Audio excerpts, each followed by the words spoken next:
दोस्तों आदाब से मैं अनीस अहमद खान हिंद वॉइस से आपसे मुखातिब हैं। आज हम उत्तर प्रदेश की बात करेंगे, जहां 7 सीटों पर उपचुनाव हुए थे। कोई बात नहीं कर रहा उत्तर प्रदेश और मध्य प्रदेश की, लेकिन हिंद वॉइस मध्य प्रदेश उत्तर प्रदेश के क्या हुआ चुनाव में उसके बारे में खबर आपको देगा। 7 सीटों पर उपचुनाव हुए थे। 7 में से 6 सीटें जो भाजपा ने जीती, क्योंकि वो पहले से ही भाजपा के पास थी।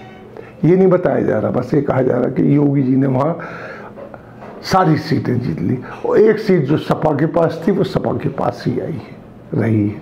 कोई इसमें बदलाव नहीं हुआ है।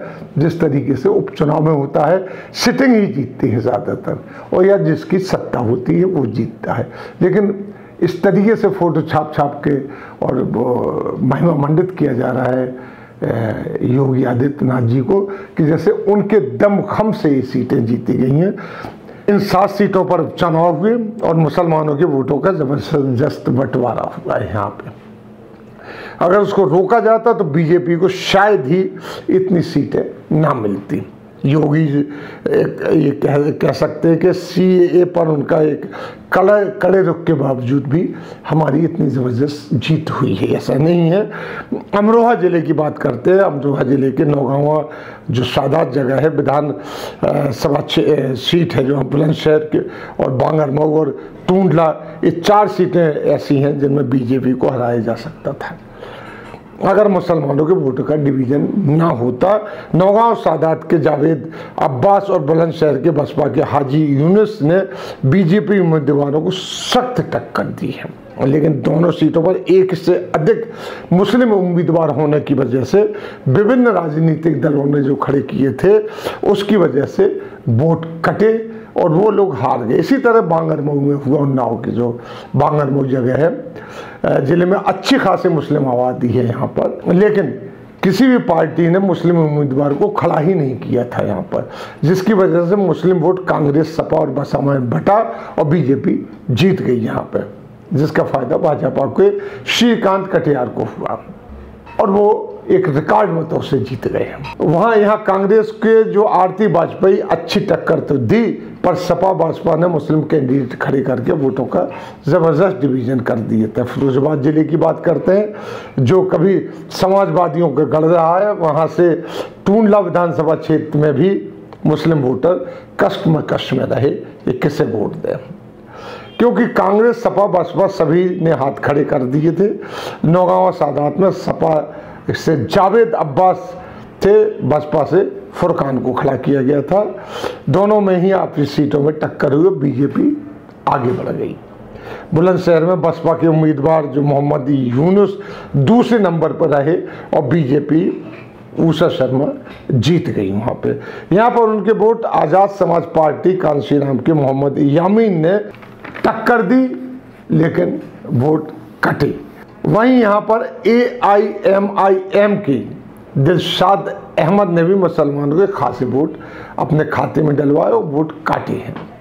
टूंडला में सपा के महाराज सिंह धनकर और बसपा के संजीव कुमार की टक्कर हुई और यहाँ का मुसलमान का भी वोट भी 2 हिस्सों में डिवाइड हो गया और भाजपा जीत गई।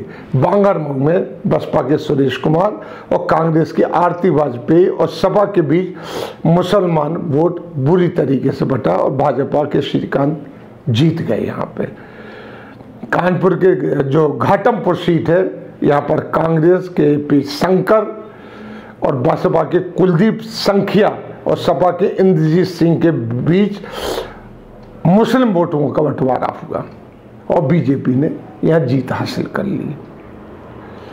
देवरिया में चारों पार्टियों ने, कांग्रेस, सपा, बसपा और भाजपा में ने ब्राह्मण कार्ड खेला था, जिसमें ब्राह्मण वोट बटा।